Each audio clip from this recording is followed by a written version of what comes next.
د څمکنیو ولسوالۍ اوسیدونکو سلیم ریحان، محمد نبی، استاد ظاهر شاه او د سیمې شورا رئیس ابراهیم شاه د هغو مرکو په ترڅ کې چې د ملي تلویزیون خبريال عبدالمالک امرنګ سره درلودل په خپل خبرو کې ویل چې څمکنیو ولسوالۍ یو پرنفوذه خوامن لرونکې ولسوالۍ ده چې ښه امنیت د ولسونو او امنیتي ارګانونو ترمنځ همیشنۍ همکاري ده.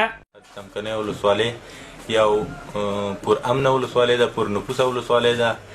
دغلته کوم خاص مشکل نشته، د دښمن تهدید نشته، ځکه چې دلته د څمکنیو ولسوالۍ مختلف میشت قومونه د دولت سره هر وخت ملاتړي دي، کومک کوي. د امنیت د لحاظه د نور ولسوالیو په ډیره ښه او ډیره مناسبه ده. الحمدلله دلته هیڅ نوع مشکل نشته، د خلکو او د حکومت ترمنځ هماهنګي شته، د هماهنګۍ صورت دی چې الحمدلله دلته څه ستونزې مشکلات نشته. د څمکنیو ولسوالي دا چې وا روشنفکره ولسوالي ده او دلته مختلف قومونه منګال، ځاځي، اوبال، غلجي، اندړ، خروټي، درویخي قومونه په یو اتفاق ژوند کوي. د خلکو په منځ کې هماهنګي موجوده ده او د همدغې هماهنګۍ نتیجه ده چې زموږ د ولسوالۍ امنیت په سلو کې تقریبا 98% تامین ده. په څمکنیو کې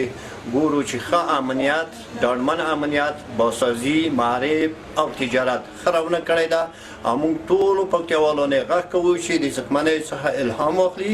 او د دې د ملاتړ په نتیجه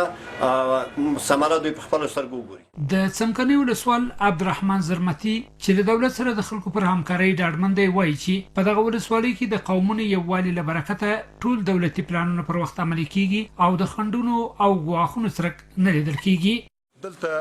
دا اوس د جناب علي قدر جمهور رئیس په امر او هدایت باندې اته بابه مکاتب ان شاء الله تعالی په عادي افتتاح کړي چې نوي به جوړ شي.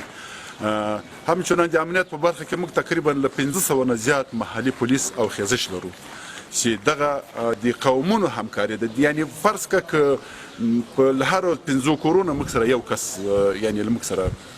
په یو رقم په دولت کې یا وظیفه یا محلي پولیس ده یا ملي پولیس ده یا اردو ده یا امنیت کې ده یا پرچه کې. په څمکنیو ولسوالۍ کې د تندر کل اردو دوم کنډه قومندان ډګرمن عین الدین فوزي او امنیه قومندان محمد جمیل هوتک ډاډ ورکړ چې امنیتي ځواکونه په دغه ولسوالۍ کې د بشپړ امنیت د خوندیتوب لپاره پوره چمتووالی او امکانات لري او د امنیت په تامین کې د خلکو کلکه همکاري موجوده ده. د ولسوالۍ کې او د همجواره ولسوالۍ سره موږ یو ډیره ښه هماهنګي لرو چې دغه هماهنګي ډیره ښه ژوندۍ پاتې ده دلته او موږ ته ډیر کومک ورکړی دی. یعنی که په جاني خیلو کې کوم مشکل پیدا شي یا څمکنیو کې کوم مشکل پیدا شي، پټان کې کوم مشکل پیدا شي، اریب ځاځي کې کوم مشکل پیدا شي، تمام پورې تمیر زکه پورې هر ولسوال صاحب، هر قومندان صاحب د امنیې سره د ما خپل او نور قومندانانو صاحبان د کنډکو د سرحدي کنډکو موږ ځان ورته رسولی دی. یعنی دښمن دلته څه نشي کولی. ټول قومونه محترم قومونه له موږ سره همیشه په هر وخت و زمان کې شپه او ورځ 24 ساعته له موږ سره کاملا